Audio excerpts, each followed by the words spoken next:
Welcome everybody to another episode of Gino Thanks. And today I brought a very special guest. What's up, Tim? What's up? What's up? T-Mac in the house. What's going on, Gino? Not much, same old, you know. So I'm really excited to have you on the show. I know that you're very opinionated about a lot of things. And did you just like recently get banned off Facebook like again? Yeah, probably. Oh man, my my relationship with social media, which I'm sure there are quite a few people out there that can relate, is a love and hate relationship. So yeah, it's. I think I was banned again. Actually, no, I don't think I was. I think this time I just said, you know what, too much negativity. Oh, you did it yourself. Okay. Yeah. 24 hours. I couldn't take it. I couldn't last. Okay. Well, that's growth. That's good. Yeah. Right. right. No, I was gonna ask you what you posted to get banned, but if you did it on your own, that's well, yeah. Well, here's the one thing that I've found over the years of social media, specifically Facebook and banning and things like that, is that I believe that after a certain number of times it continues to happen to you, I think you get onto a radar. There might even be some technical things where, your IP address could be flagged. There could be, so it gets to the point where I could just, I'm talking to somebody or arguing with somebody, trolling somebody, something online and saying, hey, you suck, or, you're a piece of shit, or something not nice, but nothing that you would normally think you would get banned for, right? Like a normal person, that doesn't cause a lot of commotion, or unless you're really just like a celebrity online and people really remember your name and shit. Like, you think that's a possibility? Well, not in a good way, but yeah. Of course. You can be remembered, or for not, people can make up things about you. You can be, I guess, kind of with all this whole doxing that goes on between the left and the right. There's definitely a lot of ability to put people on blast on social media. I'm sure, as we've learned, you know what I mean? So that's what I'm saying. Am I going to be on the radar now since you're connected to no. Well, I hope not, but no. As far as I know, I don't think I've ever gone to the rabbit hole that deeply. I definitely have some stories and some things that have happened to me as just a regular old citizen. I'm not anybody, I'm just like the average Joe, you know what I mean? I work my 9 to 5, what have you. I have my opinions, and just like everybody else, once social media came around, I was already in my 20s.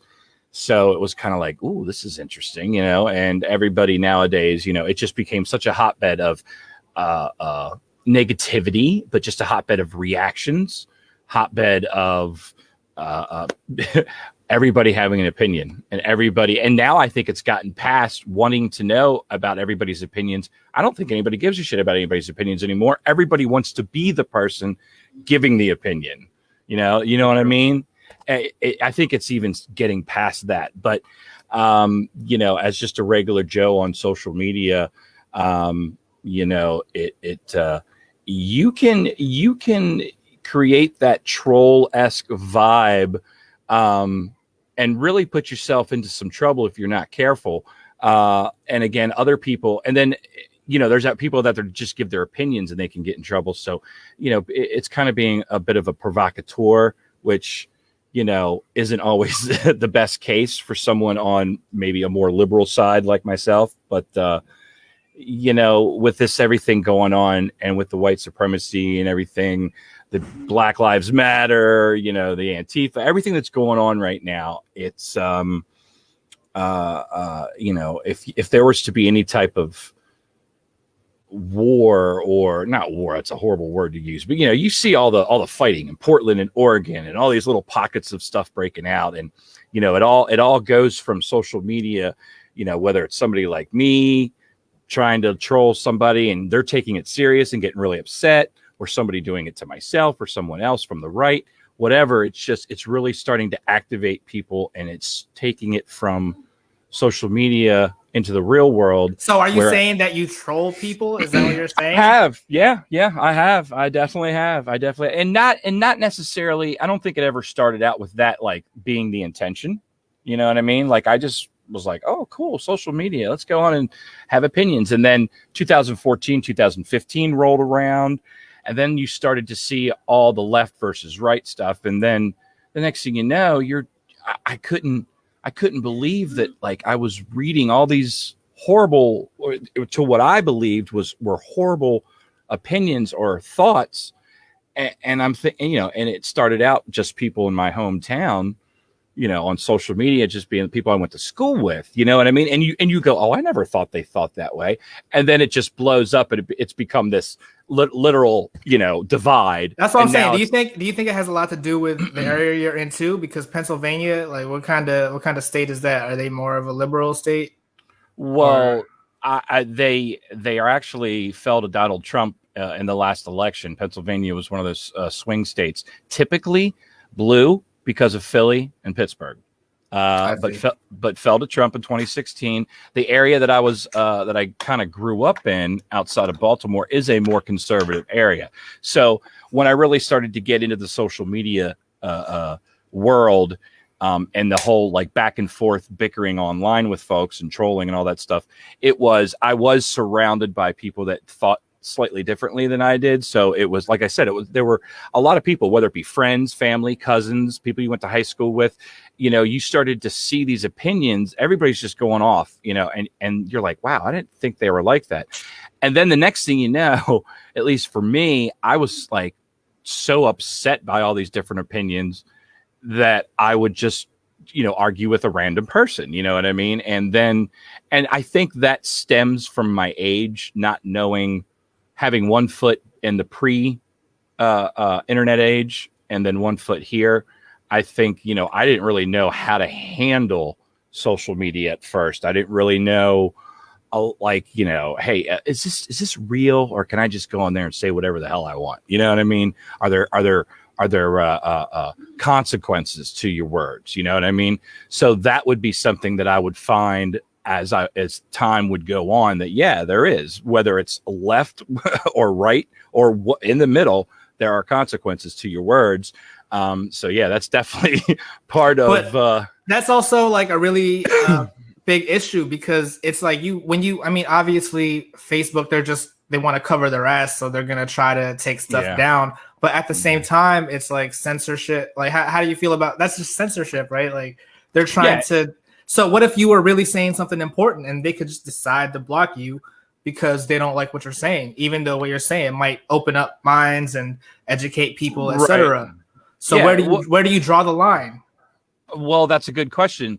I guess you could say I've felt a little defeated, because and I'm sure people on many sides can feel this or have felt this way, but I've felt as if, oh, they're picking on me. You know what I mean? It's not like Mark Zuckerberg's like, hey, this guy, I'm nobody to him. You know what I'm saying? But just whatever the equations are that they go through, however they monitor and do their, picking and deciding who gets to say what and who gets to hear what, that freedom of speech thing. It seems like it's more of an algorithm at times. It almost seems like it doesn't make, like, sense. Like, maybe there isn't a rhyme or reason to it per se, like a political rhyme or reason. Like, maybe it's just a mathematical science algorithm. You get burned so many times, it remembers your, like I was saying earlier, remembers your IP address, your phone. Why don't you get a VPN? Right. That there you go. Perfect example. And I've done that too. So I think for me, though, and they still found you out. Well, not me personally, but I think because it was connected to the phone somehow. Like, I've created, accounts with different names, things like that. But because it always seems to be, it's, even if I do it with my laptop, if it's the same router that I'm using, I think that there's a lot of technology involved that if you get dinged so many times, because it started out years ago, it would take a lot for me to get. I mean, people would have to report me numerous That's times. what I'm saying. That doesn't bother you that you're, like, on that list? Sure. I am. I'm red marked, I guess, basically is what it is. I've got a big old red check mark next to me. And where do I draw the line? Does that make me angry? It's been a fight. It's been a fight ever since, because an internal fight for myself, because I don't want to feel so. I don't want to let the negativity of being in that world affect me. So sometimes I would say, you know what, let's just let these guys win. You know what I mean? Are they really winning? Am I saying something that's really, like you said, am I saying something so important that I really need to stand up for myself and not take this and be like, I don't really think I am. I can't be that arrogant to think that I'm that important at this. But as rights go, as freedom of speech goes, as things like that go, do I think that just the ease, which, I mean, I could literally say, Donald Trump sucks, and then somebody can report it. And then even though it's not really against anything, because I've been pinged, they can be like, you know what, we can take that down. So does that silence me? Sure. Does that piss me off? Sure. You can appeal that stuff, right? I've seen people appeal their comments, and they were able to get it back posted on Facebook. Absolutely, you can do that, and I was able to do that a few times in the beginning, but now it's you get the COVID response. It's everything's we don't have enough staff right now, so but it's I have an issue with, like, sometimes I think if I just stay off of platforms like Facebook, Instagram, whatever they are, Twitter, if I say, okay, I'm not going to just partake in that at all, is that I guess maybe that's my little, middle finger to you guys for shutting me up, because I don't think that I'm important enough, or, somebody out there that really needs to be heard. I think doing something like this where people can choose, you know what I mean? I'm not just putting my opinions like right into every single, you know what I mean? This is something that somebody has to click on. They can choose to watch it. And I guess the same thing goes for social media, but it seems like everybody's on it. And after watching that movie, The Social Dilemma on Netflix, which I'm sure we've all heard about, seen, or what have you. It, but I didn't want to watch it because I don't want to. It can definitely freak you out a little bit, especially when it comes from the creators of all this stuff, and they're not even using these things, and they're not even letting their kids use these things.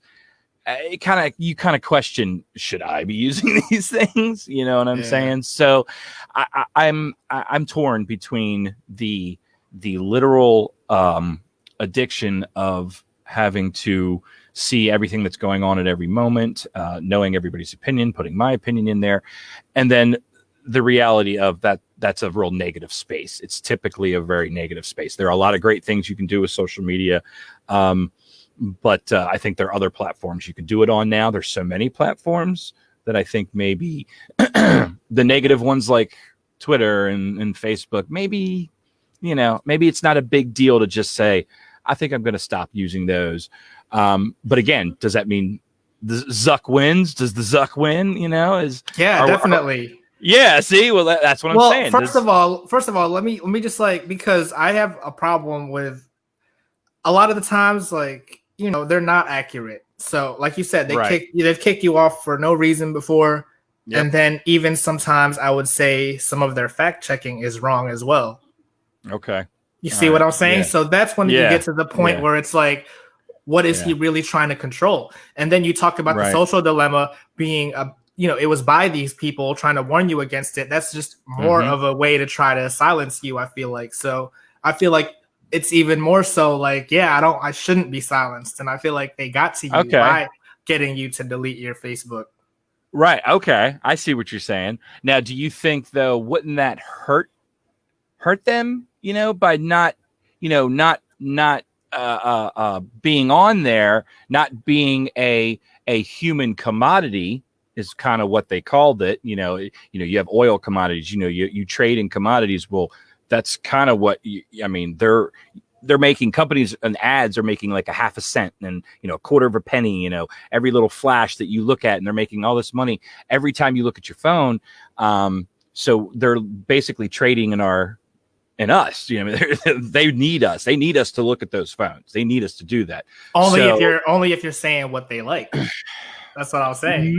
Maybe, yeah. And there's enough of those people to sustain them. So yeah, they don't care about you at that point anymore. Exactly.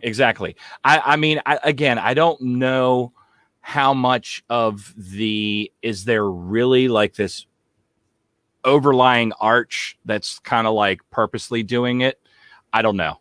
That's one of those things where, like, when you get into conspiracy theories and things like that, I'm, one of those, I got to touch it. If I just see it, even if I see it on video, of course, I'm going to pretty much believe it, but I really got to touch things, see things. It's hard, for me to just kind of believe in something if it just doesn't quite make sense. That's what I'm saying. Are people saying that the social dilemma is just like a conspiracy, or are they saying that that's like? Not that I've heard. Most people are just saying it freaks them out. It seems very like technical, and it doesn't seem like there's any political or emotions really behind it. At least all the geeks and all the nerds and all the guys that created it have gone on and still stayed in the tech world, but they do warn of how it operates, and it's difficult to explain because it's not like it's more about money. It's almost as if it's an AI that kind of has now that they created to kind of get you to stay in your stay on your phone, stay engaged with social media. And then it's kind of created this, they said it basically has gone wild, and it's basically an AI that has, it just continues to gear things towards you.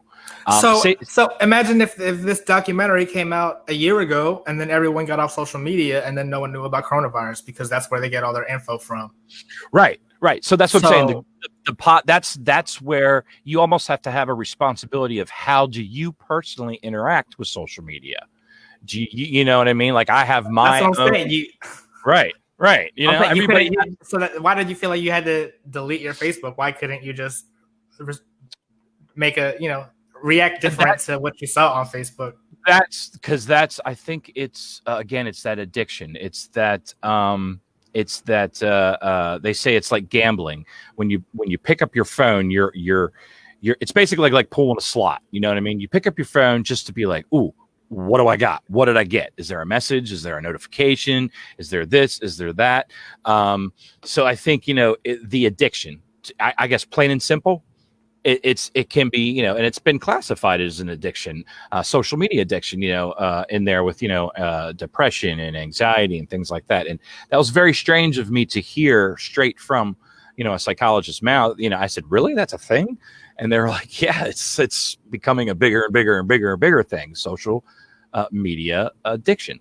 And it can cause a lot of depression. It can cause a lot of those other things as well. So yeah, exactly.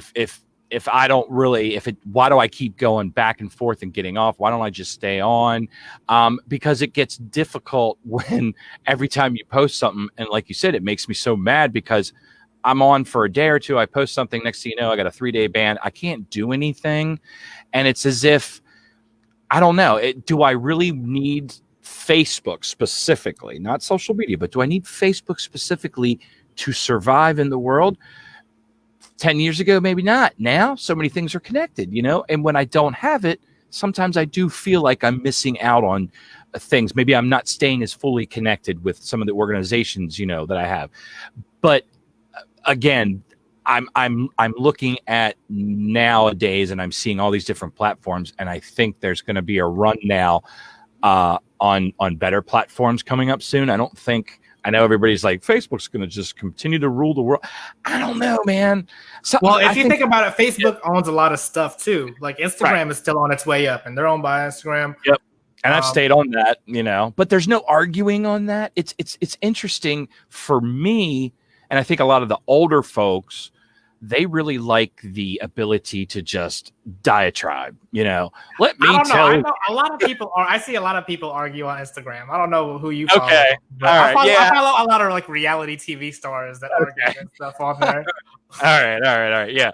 I can't get into it. I'm like, a picture, cool, couple words. All right, great, fluffy cat, But Facebook just seemed to be that big argumentative, like, that really got a lot of people. But back to something positive from that. The first time I even got involved in politics was from something that happened on Facebook. So it's been a blessing and a curse. You know what I mean? Because I got involved in Occupy. That's the first time I really got involved in anything. I was living in Myrtle Beach, and before I moved, back to Maryland, and I was out there with signs, and we, occupied a park for a little while, and I actually got up and spoke and stuff like that. So that was a positive plus. But this is 2010, 2011, and it really didn't start getting nasty until like 2015, 2014. That's what I'm saying. What's like the main thing that made it nastier? Like what put you on that list? Like what do you think is the biggest thing that you've done? Well, I think everything started those first few years, 2010, 2011, 2012, not a lot of real negativity. You know what I mean? It was definitely a lot of getting together, organizing, and just really enjoying the, Facebook. Because we all had, remember Tom from MySpace? Yeah. We all had MySpace back in the day. Some of us did. I did. I remember MySpace. I'm not bad. Yeah. How you think I am? Right. Yeah, what are you, like 32, 31? Yeah, 32. Oh, okay. Yeah. All right. So back then it was more positive. So right around 2015, 2014, it coincided with the Freddie Gray shooting, of course, in our lovely Maryland there in Baltimore. It wasn't a shooting. They no, death. Sorry about that. Yeah. It was there's a word for it. They went like a joyride. It's not it's something. Yeah, no, yeah, I can't remember, but yeah, he passed away. That kind of started everything. Donald Trump came down the escalators. I ended up moving to a more conservative area, York, and kind of all that trifecta. It was the perfect circle. I was going through some things personally as well. And then it all kind of crashed together. So the worst of it for me, negativity wise, happened definitely between 2015, 2017. Those 2 years were pretty tough for me as far as doing a lot of arguing, people doxing me not even really knowing how to do that or what they were doing. Luckily, it never, nothing, there was no violence that ever happened. And it was a lot of back and forth with just people either, I started with maybe one or two people I actually kind of knew from school or something and be like, man, you're a jerk, you're a racist or something, but it just snowballs. And then, back then, before I quit drinking alcohol, we'll get a little personal here. It would just kind of, your emotions you'd get fed into it. And sometimes we'd have these arguments and we would say things that, we shouldn't be saying, and, you would take screenshots and then they would take screenshots and they, it got to the point where one guy said he wanted to meet me at Walmart. I don't even know. This is how ridiculous this stuff has gotten over the years. I don't even know what we were arguing about. It was probably just something stupid like, you're an asshole, I'll kick your ass. No, you're an asshole. You're a racist. No, you're this, and you're a libtard. You live in your mommy's basement. You hear that shit all the time, right? So that just kept going. And then I remember he's like, well, I'll meet you in the parking lot at Walmart. I'm like, man, this is like high school all over again. I'm like, I'm in my 30s, man. What is this? But emotions, having one foot, I still am kind of like, I'm behind the keyboard.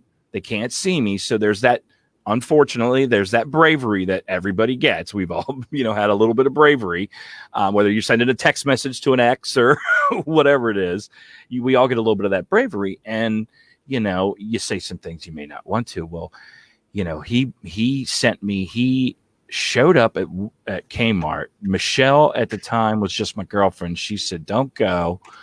I said, okay. I mean, I wasn't, very, for her, it was probably scary. For me, I just thought it was, funny, nothing happened.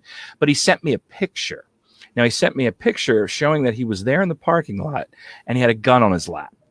So right there, did he threaten me verbally? No. Was the picture probably a threat? It could have been. Could I go into the cops about that?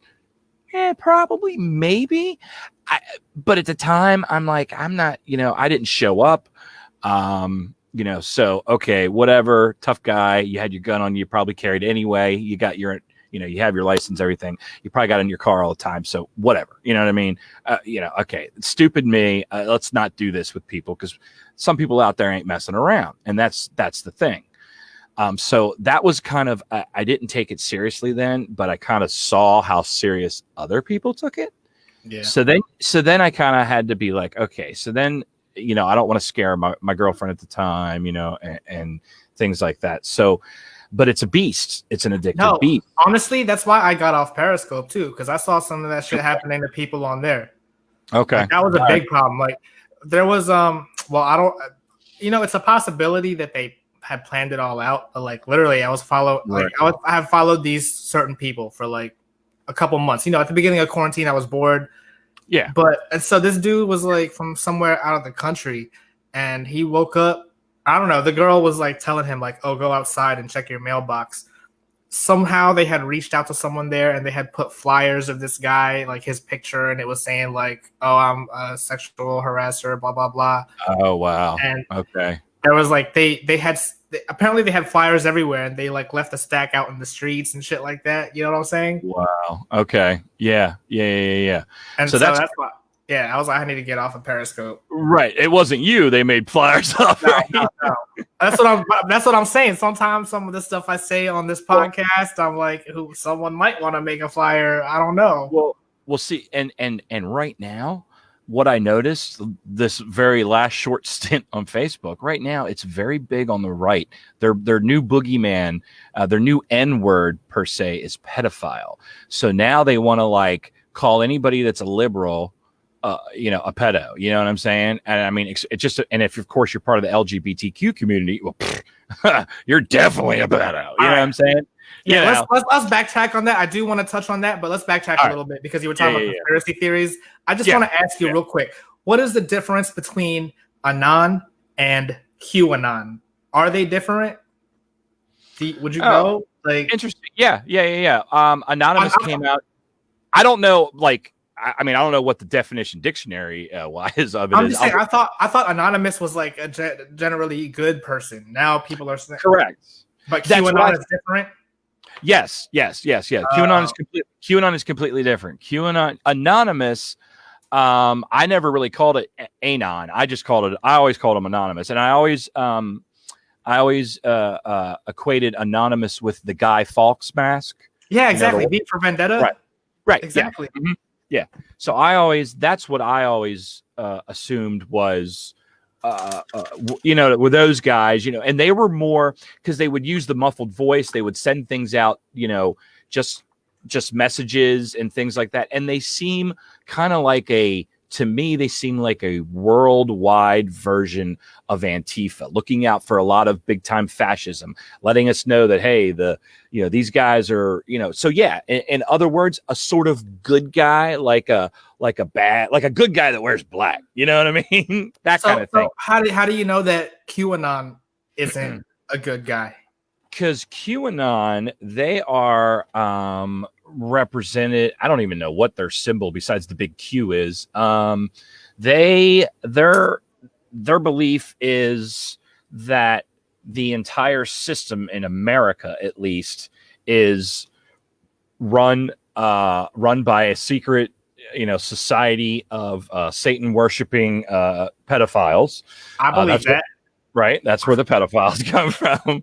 So they believe that. Yeah, they believe that. You don't believe that? What are you talking about? Of course not. Of course not.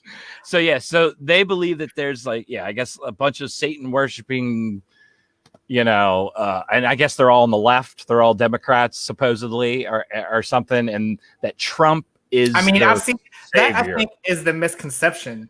I think it's all of them. You know what I'm saying? It's not just a certain. It's not the left. That's all part of it. Oh, okay. Yeah. Yeah, it's all. They're all fucking part of it. Probably. And so, have you heard about Pizzagate? Oh yeah. You don't buy into that? No, God, no, absolutely not. Here's where it gets. Here's what I was talking about earlier when I was talking about the fact checks on Facebook can be wrong. So listen to this. On Facebook, there is a fact check that says, because the dude came up there talking about, show me your basement, right? Right. Yeah. Yeah. Something like that. Went in there with a gun and was like, I'm here to rescue the kids or something like that. Yeah. Yeah. So they had that day, they were like, oh, there is no basement, right? Yet if you look up an interview, the owner himself says, oh, yeah, we get a bunch of tomatoes and we store them in the basement. The owner said that. So how is Facebook telling you that a basement doesn't exist when the owner tells you they do a harvest of tomatoes in the basement? Oh, okay. See, yeah, that's so intricate. It's been a while since I even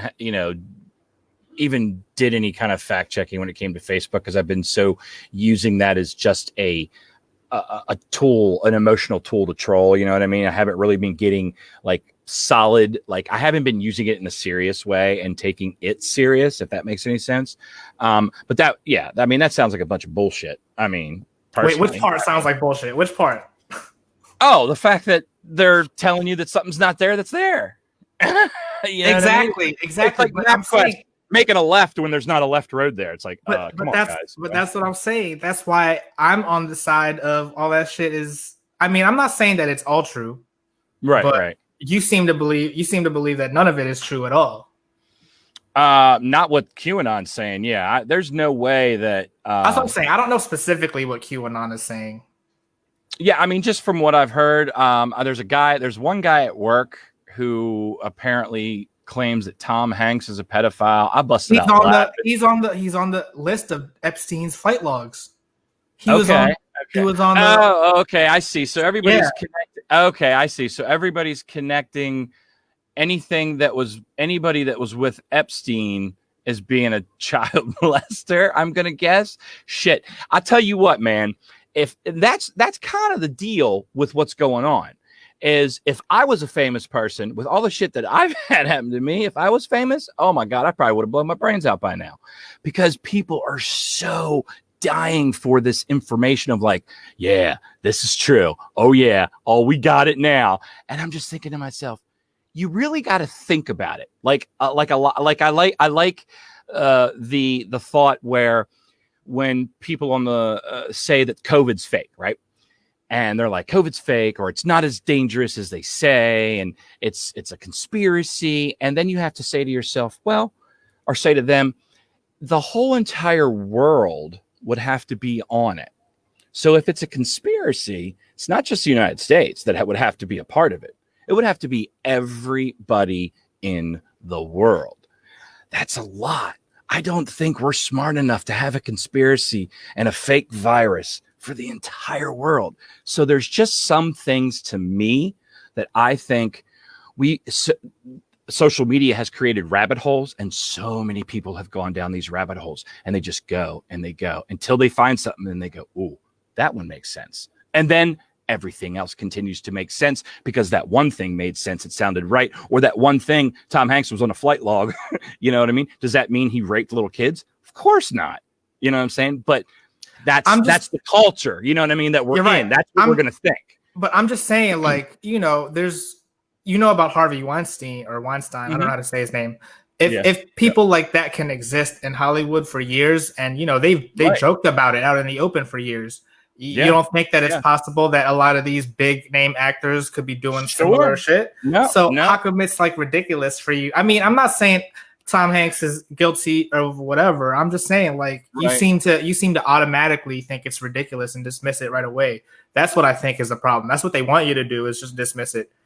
Well, I think maybe I guess maybe I don't want to spend a lot of time thinking about it, because for me, I'm just not a conspiracy theory guy. I just think that I it's weird because I used to read deep into everything when I was younger, and now I don't know. I reading and getting into those rabbit holes where you go further and further and further, unless it's concrete proof, I just can't like it's difficult for me to just kind of cling on to an idea. All right. How about this? What I mean? How about this?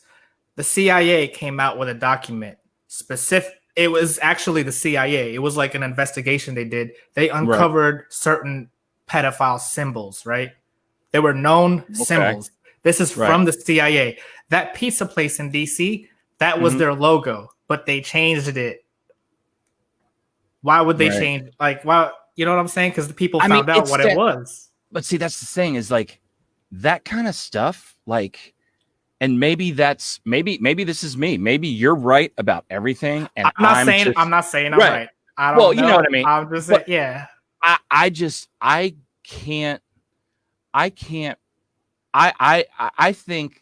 that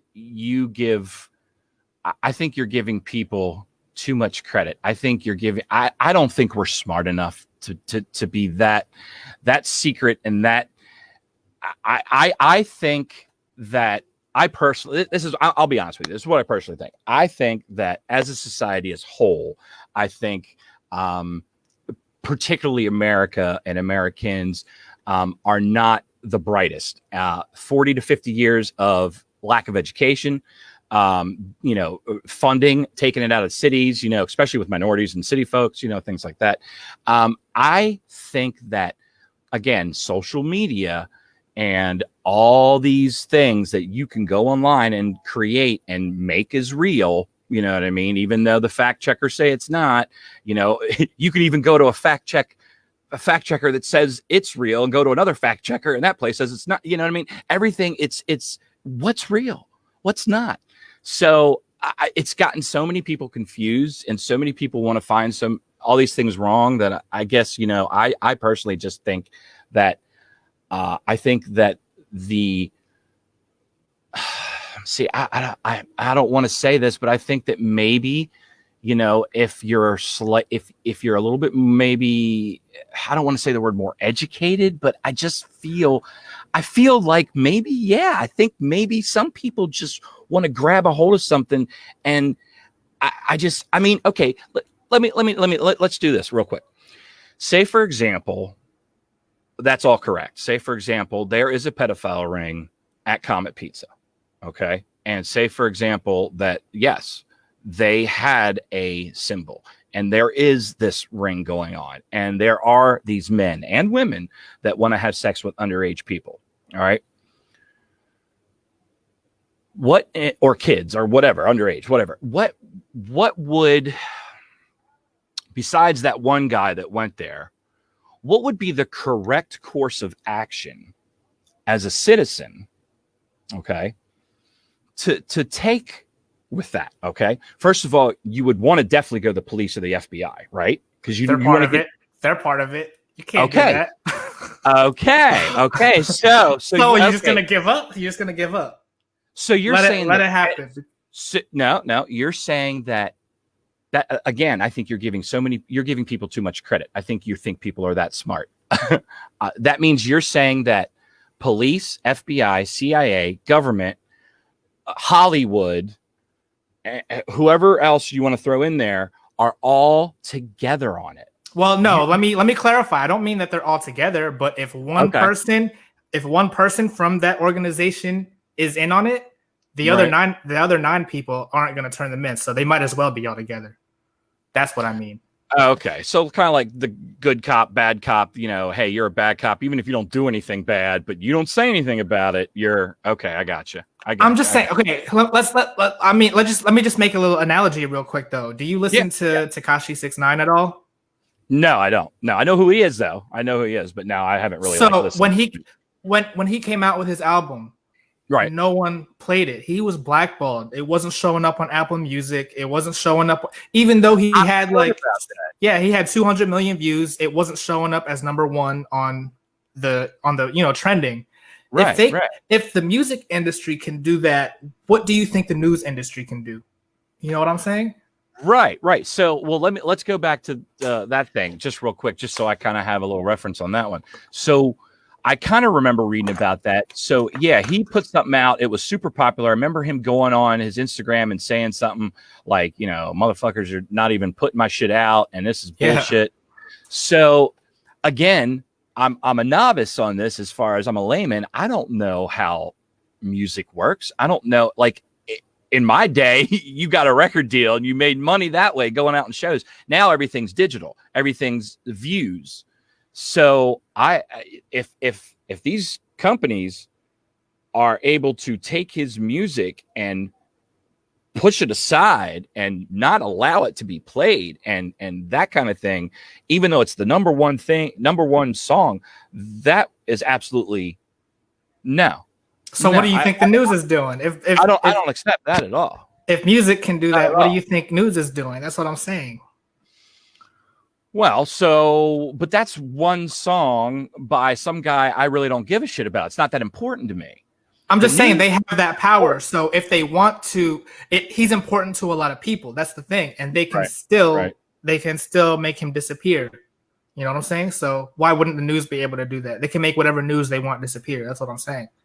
Well, so then is that why you think so many people don't trust the media? They think that they're fake or something like that? Well, I will say I thought it was super weird. Did you watch the Trump convention? The Republican side? I watched a little bit of both, but not much.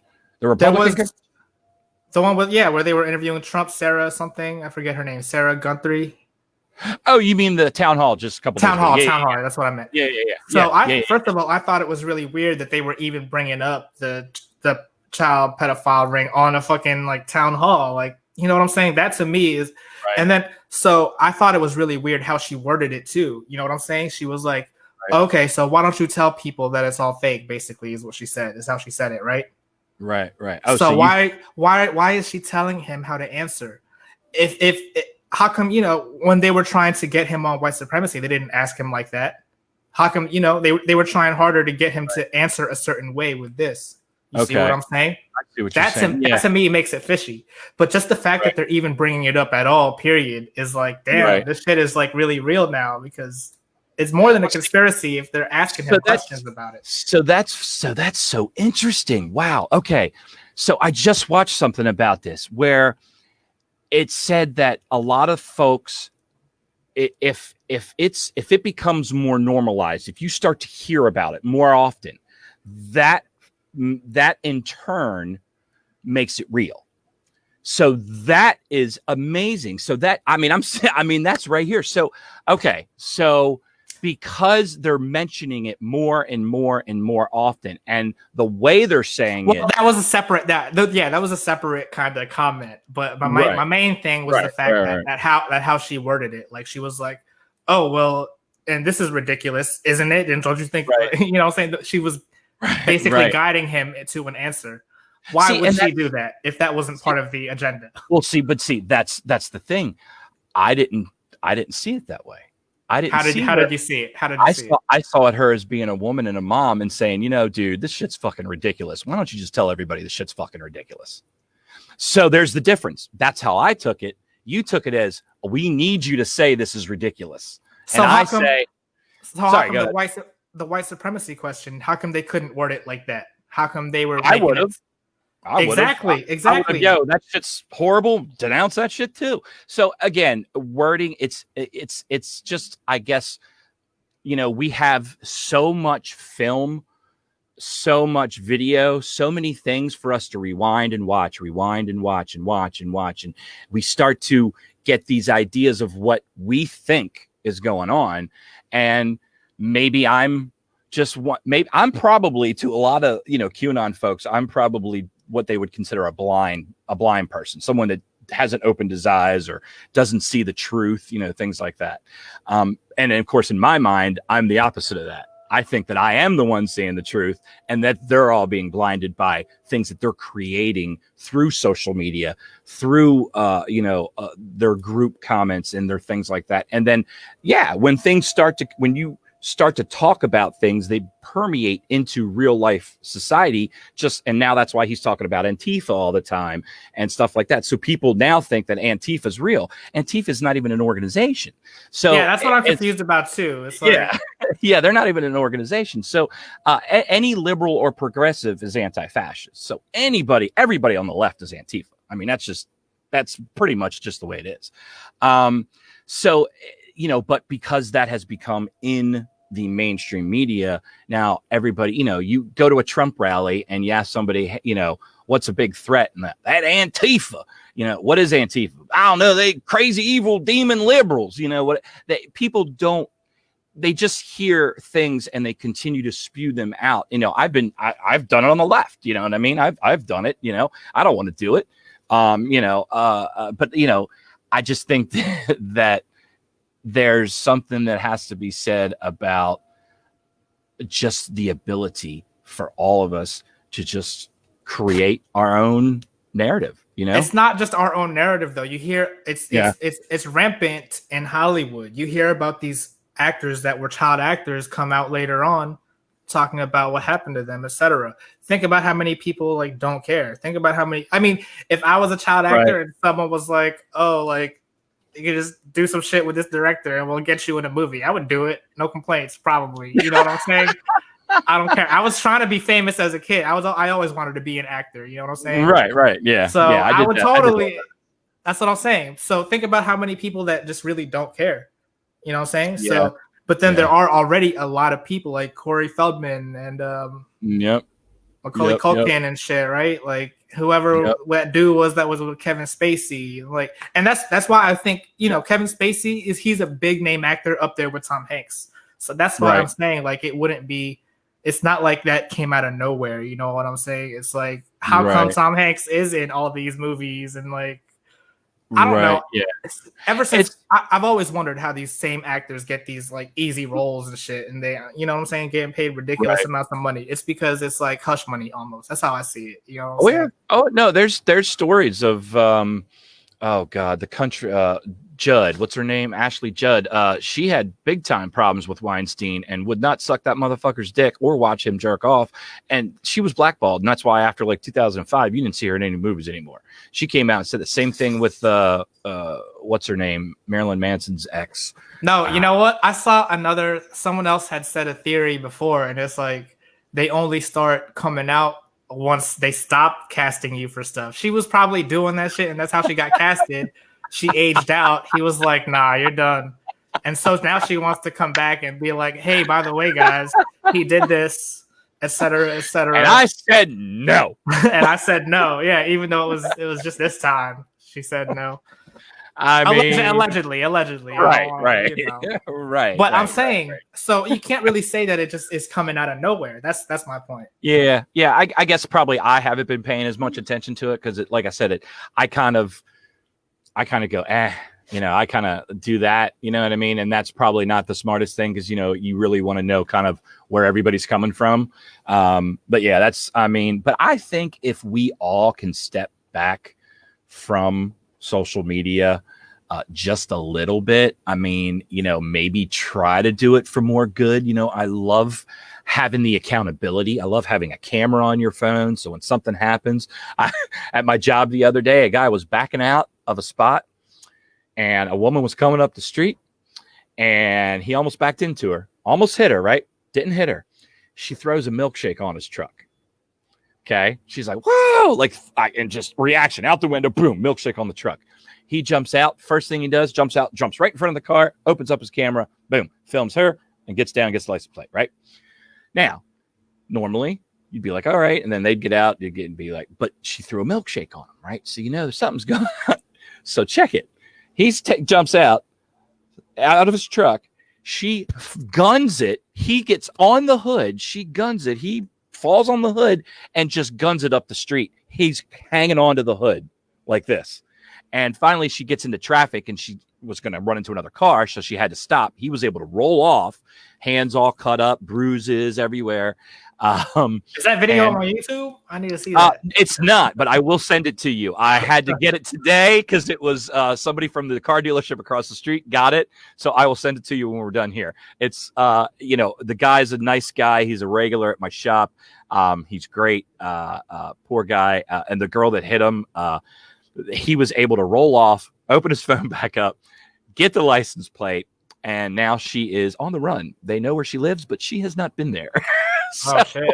So she's got a warrant out, and that was interesting. He's got a couple cuts and things like that. But I mean, things are crazy today, man. I mean, he didn't even hit her. I can understand. Yeah, fuck you. We're in Philly. Fuck you. You know what I mean? Get out of my fucking way. Whatever. But to throw a milkshake on the man's car, I mean, it could have been a gun. I mean, I guess that's why it's funny, because it's a milkshake, but still, people are just jumping out of their skins, man. Everybody's so, you know what I mean? And I think a lot of us are looking for like that, aha, this is why things are the way they are. You know what I mean? But I don't know. I'm just praying that 2020 ends soon. That's all. Nah, it's gonna be, yeah. You think it's good? Oh, I was gonna say, here's a quick question for you. Yeah. Do you think there will be any difference in the reaction of the people with who wins the election? What are your takes on what do you think is going to happen on the election? I don't know. Honestly, I feel, actually, the debates and stuff that have been going on have kind of changed my mind. I really thought that, like, I still kind of feel like Trump has a chance to win. My wife said that. Michelle said that. She said that this morning. I went, really? But look how many points he's up. It's even more than Hillary. And she said, well, yeah, but I got PTSD and I just can't put faith in any of this stuff, So I get it. I will say, like, the town halls and stuff, I think they've been more so helping Biden, just because you could tell, like, Trump is getting worried. And right. You know what I'm saying? Yeah. Oh yeah. No, he's coming. He's pulling all the stops now, man. Yeah. He's pulling all. He doesn't give a fuck right now. He does not. He doesn't care. But at the same time, I feel like, the two parties are working together anyway, so we're screwed either way, I feel like. Well, you know what? If they were truly working together and not for the common good, but for a common evil, my man, like that would I see it. Oh God! Don't you remember that episode of The Simpsons, Treehouse of Horror? Yeah, I've seen them all. Where they were, that's exactly what's happening. No. And they were even even saying back then about, like, oh, if you want to vote for independent party, you're throwing your vote away, blah blah blah. Like, they were saying that shit even back then. It's like nothing's changed. I remember. Yeah, I remember. They've been working together. Yeah, who was the guy that used to always come out for the Green Party? And like the early, oh God, what was his damn name? The one that was on the Simpsons episode that I'm talking about, Ross Perot. Oh yeah, well, Ross Perot was, he was an independent. There was another guy that for like literally 3 or 4 election cycles came out and would always take votes from, one side or the other. But do you think there'll be any kind of riots and shit? Well, there's already riots. Do you think it will? I've heard the term civil war brewing, and I've heard that term too. I don't think it could ever be logic. I don't think it could ever geographically be North versus South, and actually guys in units stepping and marching together. And I think it's going to be, if anything, more Portlands, more cities, and more groups just coming together in those cities. I don't know if it's going to be like everybody everywhere. And do you think, depending on who wins, there'll be more of a chance of things getting more out of control? Do you think if Biden wins, things get more out of control? Or do you think if Trump wins, things get more out of control? Well, I will say they're going to make it. Yeah, I feel like things are going to be out of control if Trump wins. But I'll say that because, everything isn't always what it seems, right? Right. So I want to go back to the debate when they were telling Trump to denounce white supremacy and stuff, right? Yeah. He was never planning to mention the Proud Boys. Who mentioned the Proud Boys? It was Biden, right? So who's really empowering the Proud Boys at that point? You know what I'm saying? Right. Yeah, so I feel you. That's like, an example of what I'm trying to tell you. They're working together. You see what I'm saying? They're trying. I got you. That's another example. See, and that's where I feel as though you give these people too much credit, or not you specifically, but you know what I mean. Like people give them too much. Like I don't think Biden's that smart. He's like, yeah, I'm gonna mention Proud Boys, get my boys activated.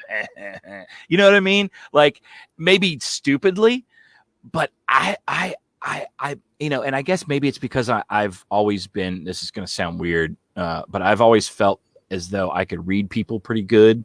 I always felt like I had a little bit of an empath in me, or a little bit of a I don't know.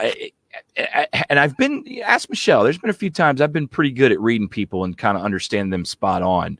That's why I always want to go in psychology. But again, I am not him. I could be completely wrong. But for me, I just think he just sputtered out when the announcer said, when he repeated white nationalism or white supremacy, do you denounce it? Biden, I think whatever popped into his head, he was like, Proud Boys, white supremacy. You know what I mean? Like he said it more than once. He wanted to be heard. That was okay. Like a point for him. Okay. All right. So yeah, I mean, again, and then once he said it, I mean, maybe but again, is it a conspiracy? That's what I'm saying. It's like to hang on everything. Like, I mean, to me, it would take so much effort and time to go through so many things, videos, emails, and all these things, and do all this work, and to try to piece all this stuff together to fit this narrative. Like, to me, either A, it's a lot of work to just put out propaganda and fool everybody, or you're right and something's going on. It's because it is a lot of work. I mean, in my opinion, this isn't just little bits of, this is a lot of propaganda. But again, some of the bigger pictures that would have to include the whole world, I think are probably a little much, but I think there are some smaller aspects that you might have a little something. And that's what I think I was saying earlier by, even if one thing is real out of 5 things, that one thing being real kind of makes everything be real, if that makes any sense. And it not necessarily maybe to you, but to some people, it kind of does. You might be more of that fact guy. Like, I'm going to believe what I see and what I hear, but I'll interpret it my way. But if you don't see it or hear it, I'm sure you're like, I don't know. You know what I mean? So, but some people just kind of, they just run with it. You know what I mean? And that's what I'm saying. It's not like something that I just, ran with. It's not something. Right. I do my own research. I try to think of the other side of I might just be being ridiculous. It might just be they're brainwashing me into thinking this. Right. But I feel like more evidence points to they're all tricking us. And that's what I'm saying. I don't trust them as far as I can throw them. And here's the thing. I think when it comes to government officials, all that stuff, if there's money involved, I don't trust anybody. Let me ask you a question. Yeah.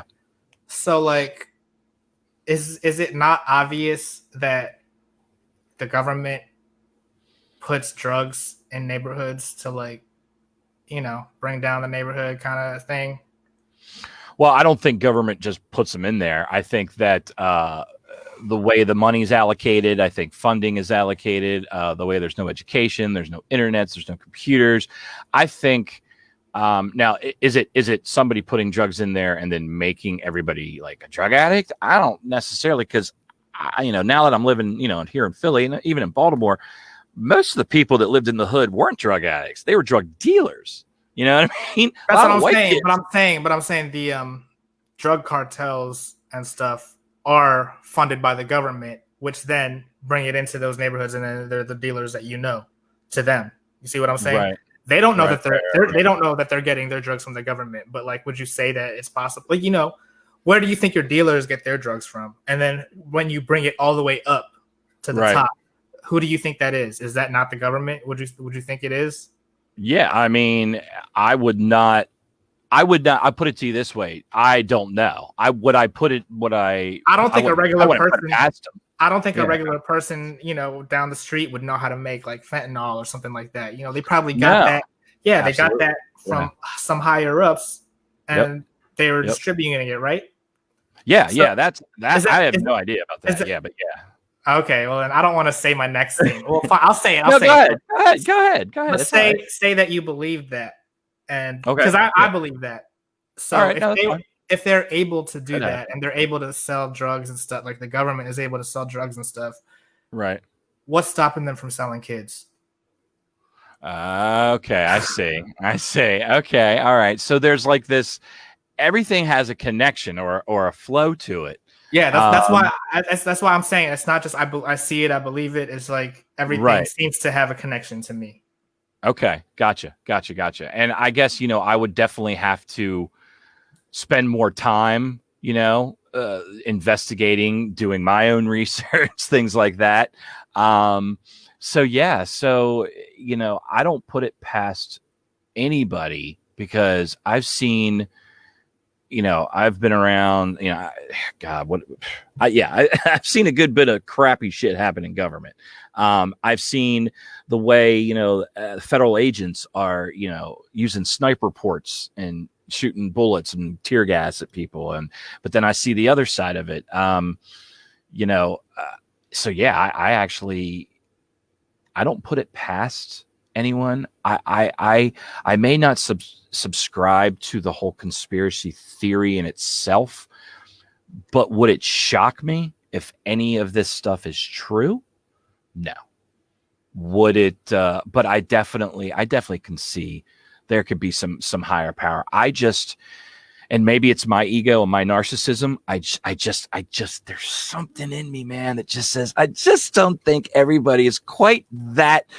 Yeah, like together with it all. You know what I mean? Like, and you might be right. I think it's as far as coronavirus, I will give you that. I don't think it's a hoax. Yeah. I don't think there's any way they can get the whole world to be in on it. Yeah, but the whole the kid thing and the whole trafficking, and it's a horrible thing.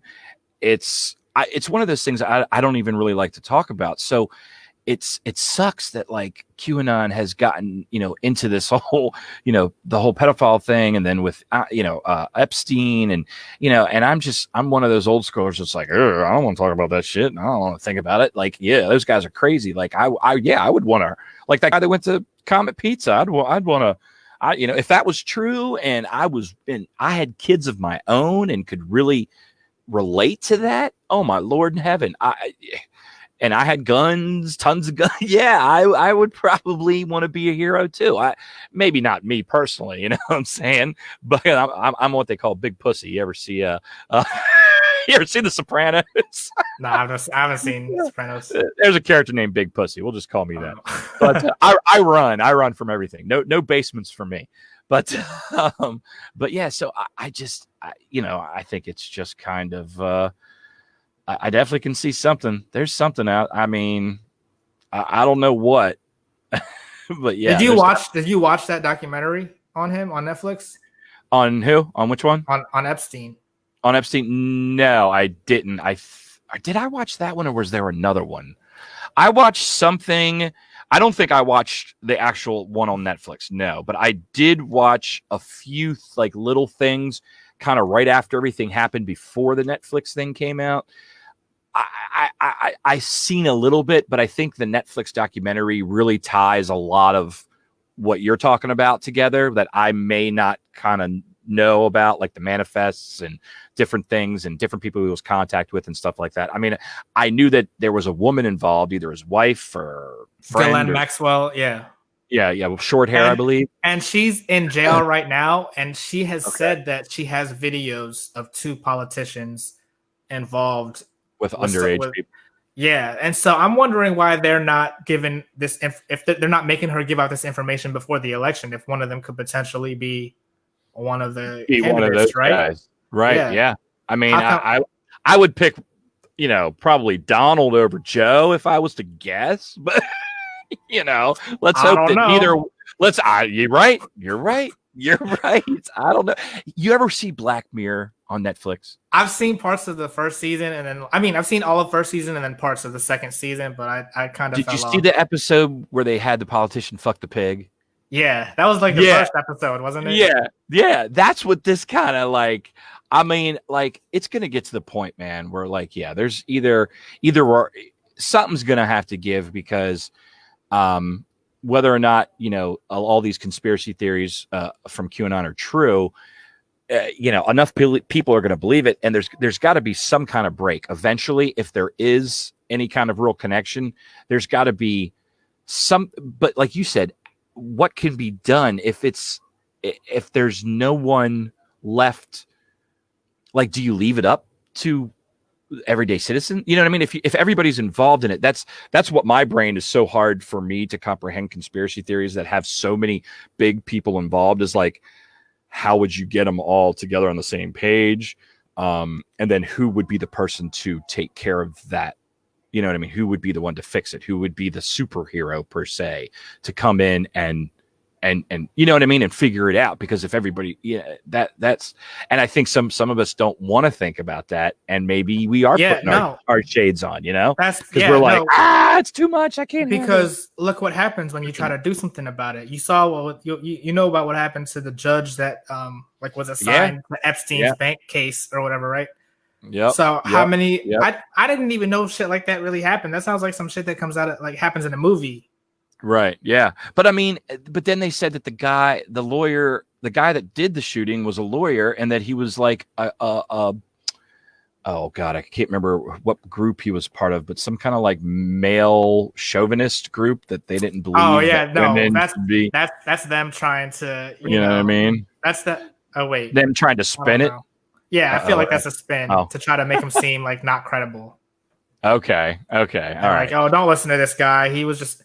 I mean, not that he's not credible, but it had nothing to do with the Epstein case. Oh, okay. That's what they're trying to say, that it had nothing to do with that. Yeah. Okay. All right. And then you hear about stuff happening like that all the time. When I think when the 2016 election happened, there was someone that was supposed to testify against Hillary, and then he ended up getting shot too, right? Yeah, that was another. That's right. I remember the whole time everybody, she's a murderer and they're killing people and all this kind of stuff. And I kind of actually vaguely remember starting to do a fact check on that. I might have to, and finding out that. But again, I don't know. I mean, you do a fact check. Oh, here's something I wanted to tell you. Remember how we all find the information that kind of suits us? So maybe this is going to sound weird, but if you watch The Social Dilemma, there's a part where they say it's that our internet is so like in tune with us that different parts of the country, if you put in Antifa is or social or global warming is into your Google browser, different parts of the country, it'll pop up a different first response. Global warming is a hoax, you'll find in the South or somewhere else. Global warming is certain doom, maybe in Cali, so things start to get molded to where I go to look something up and I find something that says, no, this guy didn't get killed by that. You know what I'm saying? And then the rabbit holes go further and further and further and make me believe more and more and more that no, Hillary had nothing to do with this. And then you've got other rabbit holes that go down the other way that say the same thing. And it's like it just keeps going and going and going. And that's another scary thing I forgot to mention about The Social Dilemma is that everything that you do, not just social media, but even Googling and stuff, everything gets tailored to you. So if you start looking up stuff and looking for things, it starts sending you stuff. And now in this age of misinformation and that you can create your own information, everything you start to look up, there can be something to almost prove your point, even if your point is not provable. Somebody can you can even create something to put out there to basically prove your point, to say, okay, this is what I found, this is what's happened, and I totally agree with you. But what's happening more often is that people are like, oh, this definitely is not true, as opposed to, oh, this might be true. So I'm against, making 100%, having 100% of a stance on it without even knowing. Right. And so I'm not saying that it's true or false. I'm just saying that I'm just saying what I think, and then I'm backing it up with the evidence I've found online. Right. But I'm not. Right. I'm not saying I'm 100% as much as the people that are I would say are against me are, they're adamant that it's not true. Right. How come you don't see anyone like, oh, I don't think it's true, but it could be? There's not a lot of those people. I mean, well, you also have to figure out who. We also have to respect each other and talk to each other. I mean, for God's sake. Definitely. I mean, if I didn't know you and you're like QAnon, and I was like, no, not QAnon, or whatever, you know what I mean? It's like, no, but it really doesn't matter. I need you to treat me like you would any one of these random Facebook people. No. If you want to get mad, like, just tell me how you really feel. I feel like you're being too nice. This is not how you are on Facebook. That's what I'm saying, though. This is how I am in real life. Ask Michelle. At work, people, that's the thing, is I think it brings out such a negativity, because at work, I'm nice. I still have my opinions. I'm still going to believe what I believe. I'm not going to change how I believe. But I don't want, again, I came into the social media world with one foot in, one foot out. There was a big part of me that thought of it as almost like a, what's that, Second Life, or what's that, like a Sims or something, like where you're literally in the game. You're in the game, but you've altered your reality to kind of make it who you want to be. So I would go in there and I'd be a lot more angrier than I really am in real life, even though at least my words would be much angry. It sounds like I'm angry. My words just sound harsh. I might not be going like that. The words sound very harsh, So yeah, I think it, and that was another problem with the addiction, was that I liked the anonymity of being behind the keyboard and being able to say, hey, but then I realized, well, in real life, you don't want to really talk to people that way. If you don't believe with somebody, just don't talk to them. You know what I mean? Don't get into these big arguments with somebody unless it's important, because we all have an opinion. You know what I'm saying? I will say, I feel like I don't do it often, but sometimes I do. I argue with people online, and it's because I feel like I would rather argue with a stranger than with someone I know. Like, that's part of it. That's part of it. But I also think that that's the problem, is that if we know each other outside of this, and this, it seems to be a little bit better. We tend to respect each other a little bit more, because then you get back into your corners, and you're all kind of in your dark corners, and we're all down here. Fucking QAnon's a joke. But I feel like that's how he's a beloved actor. How could you say that? I feel like that's who we really are, essentially. Like, okay, see, you know what I'm saying? I had a big problem with that. I had to go through some therapy going, okay, am I the guy on Facebook? Because that guy is now starting to get permeated. It's starting to come into my real life now, and now it's kind of affecting that. And people, they've never said I was an angry guy. People have always said I was been a pretty nice guy. You know what I mean? I might have a flip out here and there or something like that. But I mean, for the most part. So is this who I want to be? Is this who I am? And I figured, it's just, nobody really is here in front of me. They don't really know. Maybe I'm joking. That's also the thing. It's like, who's to say that that's why you needed therapy? I feel like you needed therapy because you've been going in your real life holding back your feelings. Okay. You know what I'm saying? All right. I got you.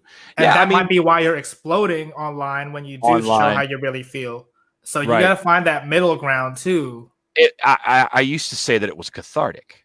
So there you go. I used to say that going on there and, and having spats with people sometimes, especially, you sit in front of the news and you see all this stuff happening, And then you just go, well, you want to scream at the top of your lungs, this is fucked up. So you go on social media, you scream at the top of your lungs on social media.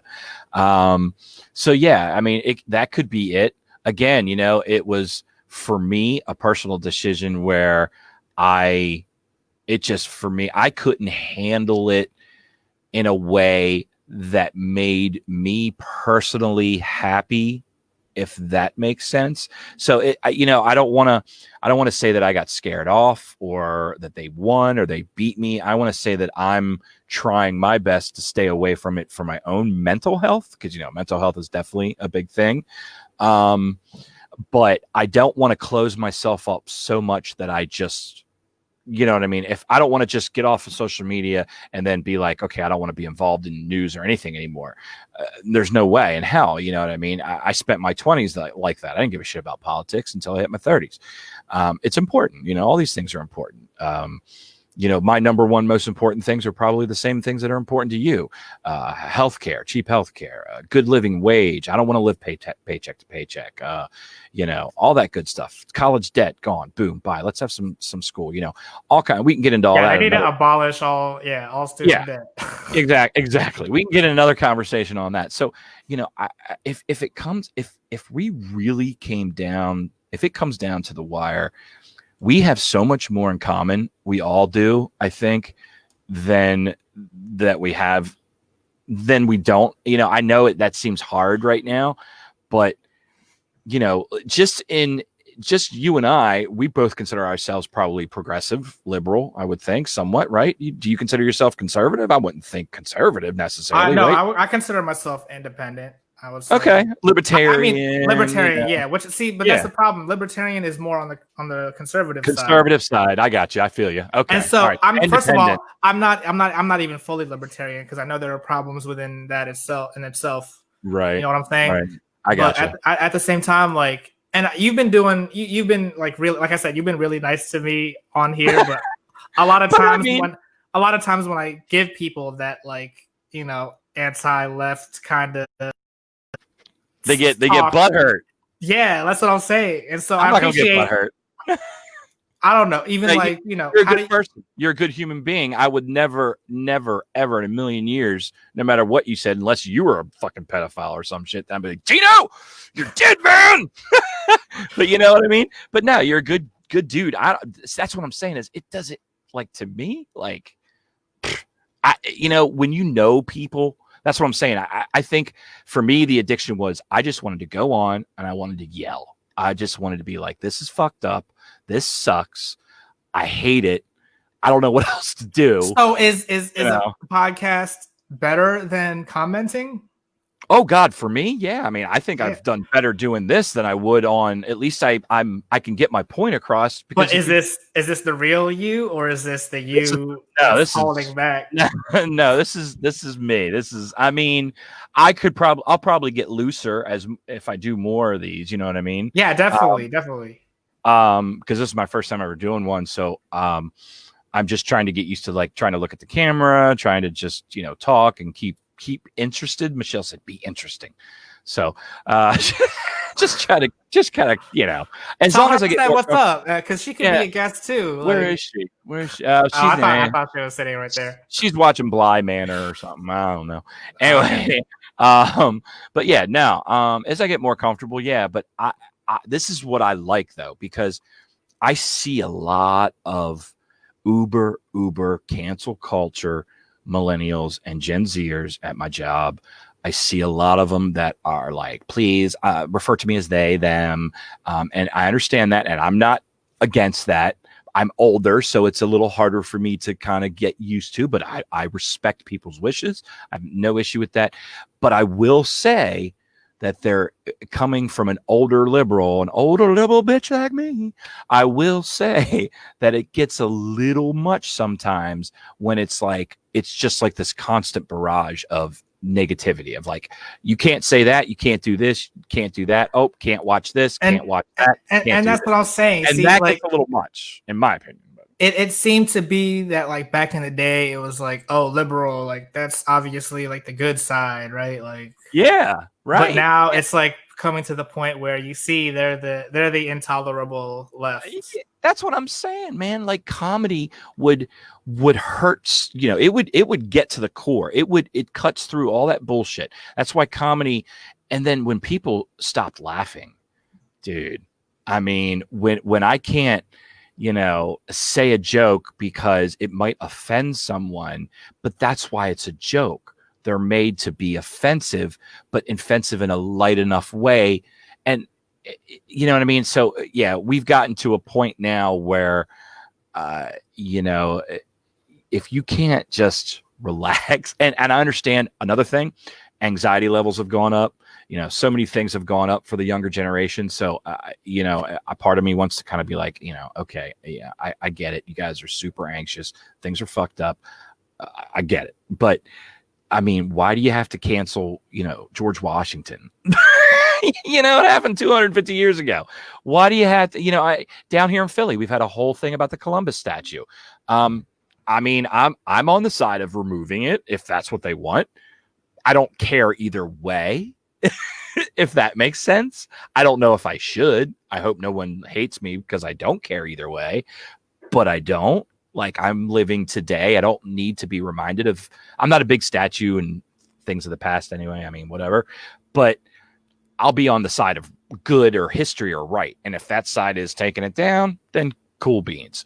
I've seen the people down there firsthand, and the ones that were on the side of keeping it there definitely were not the crew that I wanted to hang out with. I definitely enjoyed being around the more multiracial, multi-age, left side that we're trying to do, pull it down. But I mean, there's so many things going on right now. And do you think it's good that so many of these young people are getting, activated and getting out there and doing all this? What do you think about that? I agree. If it was, something like that doesn't really seem necessary. Like at this point, right. He's already dead. George Washington's dead. What is canceling them going to do today? Exactly. If they had a proposal on who to replace the statue with, I could see like, oh, let's take it down so we can build this statue. But if you want to just build, they just want to like take it down just to take it down, basically. That's what I'm saying. I watched a really good video the other day where Kevin Hart was on the Joe Rogan show, and he was just talking about, how he stays positive with all the shit. He's like, man, let me tell you something. People talk shit on me all day. People are so negative to me. He said, I had a woman roll down the window. I was in LA on the freeway in a convertible, and a woman rolled down the window, pulled up next to me and said, hey, when are you going to make a funny movie again? You know what I mean? And he's just like, really? And he's like, well, ma'am, I just put a movie out. I think you might enjoy it. And he's like, Joe's like, well, how do you not, get so upset? And he's like, well, what do I have to be upset about? Look at my life. What have I done? Am I a happy person? And happiness is such a hard thing for any of us to even attain or understand or feel, that whenever you do feel it or ever get to that point, I think sometimes things click and you just kind of realize like what's important and what's not. You know what I mean? And you start to choose your battles a little bit more wiser. That's just an age thing. That's just something I just wanted to share. I wish I'll have to send you the link. It's a great, they do it all in animation. You just hear them talking in the background. It's all in animation. And it's just really great about how the thought of negativity spreads. And what I mean by that is, Titanic. You've seen Titanic, right? Yeah. It's a good movie, right? Won a bunch of awards. Good movie, right? I saw it in theaters. Yeah, good movie. Exactly. Well, there's always going to be somebody that goes, that movie sucked. That movie was shit. And you're like, well, why? They're like, that movie was just pure crap. And you're like, well, why? Why was it crap? And they're like, I don't want to talk about it. It was crap. Some people just want to be different. They just want to go on there and just be the opposite of you. You know what I mean? I'll admit, I am like that too. And I get that way too. It's not healthy. It's. I mean, I don't think it's unhealthy. I feel like it's objective. Yeah. So I like to think of things objectively. Just like, I don't know how you feel about these people that just automatically believe something and they run with it. I feel like you automatically disbelieve something and run with it. Right. Exactly. So it's like, we all kind of choose our own battles of like, do I want to pay attention to this? Do I not want to pay attention to this? Am I maybe not paying attention to it because I'm afraid where it's going to lead? Do I already have this preconceived notion that's not going to lead anywhere and I just don't want to put my mind on it? You know, and so that's the tough part, especially with so much being thrown at us. It's like, what do I, you know what I mean? It's like, and because I'm in my bubble now, that when I do go on the internet and I do look for things, everything comes up that kind of continues to encourage my belief system. You know what I mean? That continues to kind of show that. And, you know, maybe, you know, that's another issue, is that are they directing us all? Are they, you know, is there, you know what? I think you're right. There's a higher power, and those motherfuckers are directing us to our own corners. They're splitting us all, man. And I think it's Zuck, and I think it's all those guys that created this stuff.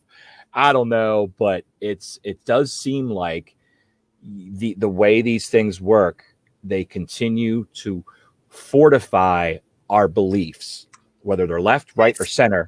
It's the two-party system. Yeah. Yes. They don't want any middle ground. There's no. They don't want. But that's the thing. They're dividing us on all these things that are really like not that big of a deal. Like exactly transgender bathrooms. That hasn't been a big deal. It's never been an issue. Yeah, there have been transgender people using whatever bathroom they've wanted to for this long. J. Edgar Hoover, the head of the FBI, was a famous cross-dresser. I'm not sure if that's still transgender, but you get what I'm saying. That is different. Yeah, sorry. Well, which one is he? Cross-dresser or transgender? I think just cross-dresser. I'm pretty sure, because he's dressed as a man. He only did that like in secret. He was one of those guys. You know what I mean? So, and I'll admit, it's like, you know, it's because they've already realized the whole homophobic thing isn't going to work. You know what I'm saying? Yeah. Nah. So they moved on to something else, and now the new thing is like being transphobic. You know what I'm saying? Okay. All right. Yeah, because now they seem to be saying that trans people are now pedophile. I don't know what they're saying, man. It's can't we all just like meet people and be like, hey, you seem like a good person? But even back in the day, you remember when the Woodsboro Baptist Church would always be protesting? Yeah, I remember. Where are they at these days? They still doing that? Well, people found out what they were really doing. See, they didn't really care about the gay marriage thing. They would do it so that people would harass them and throw shit at them, and then they would sue, and then they would get money for their church. They didn't really care. You see what I'm saying? So that guy was just a rabble rouser, just a provocateur, and genius. Yeah. Hold on. You can edit this, right? Yeah. Okay, cool. Okay, yeah, no, I'm totally cool. Like I said, you know, different topics. We could talk all day. I love actually the fact that you do have some different opinions than I do. You know what I mean? Because I do get stuck in my bubble sometimes and don't hear a lot of stuff. You know what I mean? So it's nice to go back and forth with someone who I know is a good human being, someone who I know cares about the real shit. And just wants a better world for everybody. So if we can all agree that that's who we are as people, you, me, and other people, and we can just do this, because that's the thing, is Facebook gave me some kind of like magical power to think that I was either making a difference or I was just getting everything out. And yeah, I think as I get more comfortable here, I might be like, oh man, that's bullshit. Yeah, that's what I'm saying. I feel like podcasting now is just becoming the new version of Facebook. Like, especially with the really? Are there people on video arguing with each other and doing stuff like that? Yeah, all the time. Well, they said like, you know, if they were like, if you haven't started a podcast, did you really quarantine? You know what I'm saying? Okay, all right. Like that. All right. Well, hey, man, yeah, if we need to take the brass knuckles off and get a little WWE style up in this joint, you know, we can do that. Definitely. I feel like I said, compared to your like Facebook posts and stuff, you've been way too nice today. Right. But, right. I appreciate it though, but you know, next time, I don't care. Yeah. Like, this is a safe space. You can say whatever you want. No, totally. Yeah, as long as we were, I will respect you. I'm never gonna. Yeah, we know how to treat. Yeah, no, we got this. No, be disrespectful. You could be disrespectful if you want. No. I was already feeling bad when I was this close to being like, people that believe in QAnon are dumbasses, and I'm just like, no, say that shit. I don't care. I mean? It's like, I didn't want to say that because I realized I would have been ready for my responses if you had said that. Right. See, all right. Well, next time I'll let a little bit more loose. But see, I was trying to be more like, I was almost talking myself into like, well, here, let's think about it in his way. And that's why I started talking about the rabbit holes, because it happens to me. It happens to all of us. We all get into these moments where, and like you said, maybe I'm not believing shit just because I haven't looked at the right stuff. I'm a big conspiracy theorist, so I'll admit that. Listen, I'm not lying when I say I don't put anything past anybody. I do not just automatically want to say that I don't think it could happen. That's what you said about. Well, no, I'm saying I think it's more along the lines of I don't. Like, again, it's my feels, and I guess I'm just thinking of the feels and not the facts, which isn't the way we should probably go about it. But I guess just the feels say, I don't know if Tom Hanks is doing this to little kids. But again, that's not a hugely important thing. He's just a person. He's just an actor. Just because I think he's not a kid diddler doesn't mean he isn't. You know what I mean? I'm sure there are plenty of people that liked Epstein and thought he was a wonderful man. You know what I'm saying? So, yeah, do I want to know the truth about it all? Well, of course. Will we ever find the truth about it all? We may not. But I don't ever want to say, I think you're right. I don't want to ever just be completely dismissive of something.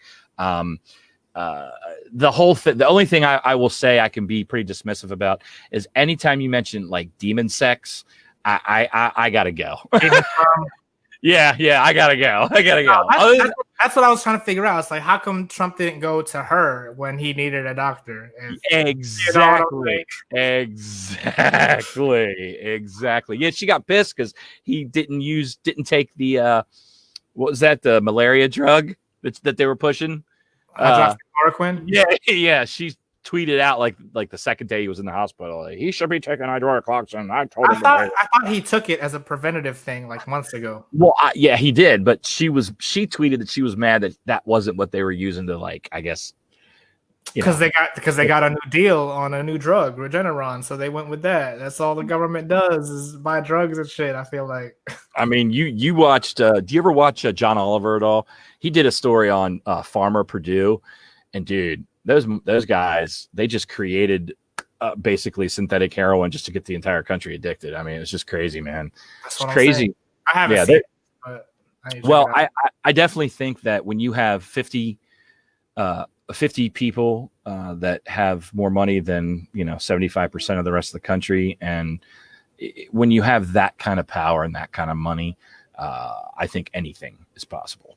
Absolutely anything. Stuff that you probably can't even imagine. And then again, maybe sometimes it's more simple than it is. You know what I'm saying? But when you have that much power and that small of a hand, it makes me feel like there's like a secret society out there. It does. It makes you feel like those guys are all part of this something. They're part of something. And that's the thing. Like back, I would say as early as high school, I started seeing stuff about, Illuminati. Yep. I was going to say that. Yep. A lot of that stuff is ridiculous. And so I would never really be too into it back then. Like I wouldn't be too outspoken about it. I would talk about it here and there, but I feel like this is the real Illuminati. You know what I'm saying? Yeah. That's what it is. Yeah. And if it's not called that, it's there's something cohesive. We just are we creating it? Are we making it bigger, or are we just not even scratching the surface? So I don't know. I would like to stick to my guns and say that, God, I certainly hope not. Just as a human, you know what I mean? But yeah, I mean, if this kind of stuff comes out, I'll be the first to say, all right, well, it doesn't surprise me. I didn't think it was going to happen. You know what I mean? But it definitely doesn't surprise me, because there's there's definitely too many coincidences with people in power and money, and from both sides of the spectrum. So yeah, I completely agree with that. I think we're just so many of us have been put in our sides that until we come out and talk to somebody else like we're doing now, sometimes you can't, you don't even want to listen. You don't even want to talk to somebody else, or because when you ask me a question or say what you think, that in turn, and you say it in a respectful way, that in turn gets me to think. Then I think of something, and sometimes my original thought might change slightly because you've entered something into my brain that I didn't think of before, and the vice versa can happen. So as long as we can do that back and forth, we can literally build our intelligence, I think, as a society up further and further and further, because we'll start to pick away at the stuff that doesn't really matter. We'll start to find what we connect on, and it just goes from there. I might be a lot more one-sided and bastard online, but what I really want is for people to somehow, some way see eye to eye on enough things that we can stop being so hateful and so angry. Because I'm telling you, when I'm not feeling angry, when I'm not feeling hateful, I feel amazing. You know what I'm saying? And some of us, we have to have drugs to do it. I know, we don't want to necessarily be on, pills and things like that, but sometimes if it helps, it helps. We don't want to get addicted to that stuff. Cannabis, we'll get into that on another episode. I'm a huge cannabis proponent. I take it daily. It has changed my life, especially from what I found a regimen that really works. I think I've seen so many people that are so unhappy right now. You can see it. I'm in retail. So you see people come in, and I'm in a retail business that's booming. So I see people all the time. And a lot of these folks they're down and out. That some of them, you don't even see them as often as they need to be there. They need to have more medicine. It's too expensive for them. They can't afford it all the time. But I see it, and you see how anxious and everybody is, and it can really wear you down. I think there was a term just recently. Was it pandemic depression, or I can't remember the term it was like just so much negativity, and it's just like you just because you can't turn on the news. You see this and you go, oh, I don't agree with that, and then you're doing some research at home and you find out something else that's horrible, and you're like, well, I could have figured that out, but everything's become normal now. You know what I mean? Things that like, here's an example. When I grew up in the 90s, if somebody called you a Nazi or a racist, that shit was messed up. We didn't just go around calling every single person a racist, every single person a Nazi. You know what I mean? If you got called that, it's because you literally were out there beating up minorities or saying horrible, horrible shit to your fellow neighbors, because this was pre-social media and all that kind of stuff. So these terms that for years we've tried to keep this type of opinion, or this type, not opinion, this type of ideology, this, one race over them all kind of culture. We've tried to keep that down and push down and keep that under the rock, and keep that stuff in the back alleys and keep it, you know what I mean? Because I understand, like, are you supposed to suppress those opinions? Well, I would think that maybe, just maybe, there are certain opinions you might want to suppress, because it's dangerous to have an opinion where you think you're the best thing there is. You know what I'm saying? And you want to hurt other people. When your opinion turns into violence and you want to turn your opinion into a movement or whatever, where you're hurting people, and it can be said on either side, but that's what you want to avoid. Where did you grow up, though? You said growing up in the 90s. Yeah, Baltimore, and then Southern Pennsylvania, and then Myrtle Beach, South Carolina, and then back up to Annapolis, Glen Burnie, back to Pennsylvania. Now I'm still in Pennsylvania and Philly. So yeah, in the 90s, it was like this thing where, like, I remember in 94 going to a club, and I remember my buddy was in a band, and I wouldn't call us, we weren't punk rockers. We were like we liked all kinds of music. We liked some heavy music, stuff. My one friend's girlfriend, she wore a pair of Doc Martens to this club. And this is like, we actually had skinheads, like real skinheads and Nazis, like push this girl and like try to start a fight with her because she's wearing a shoe that they deemed was their shoe, only for them to wear. So, you see how strange, now you see people getting beat up for wearing a MAGA hat. You know what I mean? So there's always been this symbol where people have taken things and said, you can't do that. That's ours. You know what I mean? And I don't know. I think that can be dangerous. I don't think anybody should punch anybody for wearing a hat or wearing a pair of shoes or whatever. So, I don't know. I lost my train of thought. No, I get what you're saying. I was rambling. I think I'm getting tired. I was sitting here trying to think of an example, like when I was growing up, and if there was any truth to that. And you're right. I didn't, that. I'm trying to figure out if it's because there wasn't social media that we didn't see. Just because it wasn't happening in my area, that doesn't mean it wasn't happening in the world. Right. Exactly. No, I think that I think it was not as widely accepted. I do really think that's true, but I do think you have a point that if there was social media back then, I think we would still have people, because again, when you're behind a keyboard and no one can see you at that moment, sometimes we have that addiction where we feel like we can say whatever we want. So I think you might be right. If we had social media back then, because, when the internet exploded, some of the first things that became real popular were hate groups. They, getting people in their groups and the AOL chat rooms and things like that. If you, back in the day when AOL chat rooms first came out, you could find like a secret adult page of chat rooms, and they were just like very pornographic, very racist, all kinds of horrible stuff.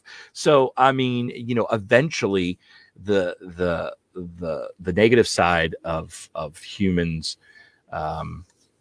came through, and so you've got positive, you've got negative, and it's come to the point where how do you handle it, how do you use it? I just I think for me personally, I had a hard time using it the way I would have really liked, so I could have thought maybe made a difference. Like if I could act this way like I do in real life on there, then yeah, I think maybe I could make a difference. But when you're just yelling at people, on either side. I think also like something like this, being able to see yourself also like keeps you in check kind of thing. Yeah. I mean, I'm not a big fan of looking at myself in pictures and stuff. So I'm definitely like, all right, let's not like get too crazy here. Try to make a point, try to be, because I see enough people on TV. So if people are going to be engaged, they don't want either one of us to be going here crazy. But then again, you did make a point that you got to have a little crazy in there because it gets hits too. So yeah, maybe I'll get a little crazy. I think we talked about a lot of like controversial topics though. I think that'll be good enough. Yeah. But we definitely are gonna get into more about all this shit like in detail. I guess you're welcome to come back as a guest whenever. Like I said, you can invite Michelle. But before we get out of here, can you just tell everyone where they can find you online if you are going to be able to be found? Yeah, let's do that. Since this is my first time here, right now I'm on 2 social media. I'm on Instagram, and that's going to be at TimZen420. That's TIMZEN 420.